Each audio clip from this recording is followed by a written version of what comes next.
to load into Power BI. This is a simple page. You can see or you can understand it has only one page.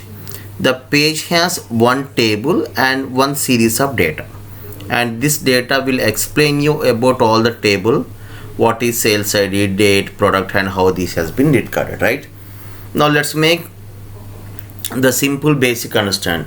So what it has, one table and one set of data. Now go back to your Power BI. It is as simple.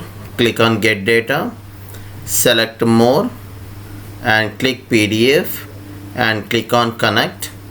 Once it is done, this is the document that we are going to load it, which we have seen earlier. Now once I load it, you can see the observation. There were two tables in page 1. What Power BI has done is it has run its OCR, optical character recognition software, identified the table 1 as a table which is already there, and it also sees the second set of data. Being it is delimited procedure, it also assumes that it is also a table. Now understand, in page number 1, what it says is the whole data which is over there simply recorded as a text file. Now it is up to the user what they need to load.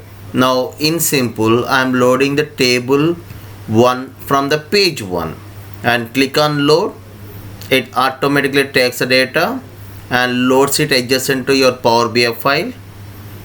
Now calculating it, and you can see the table has been loaded from page number 1 as customer, date, and this is one best way what Power BI does beauty with the data. Like see, sales ID, date, product.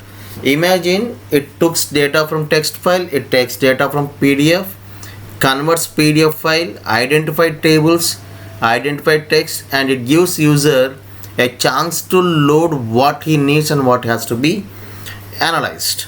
So this is how the task of Power PDF data upload in Power BI. Thank you.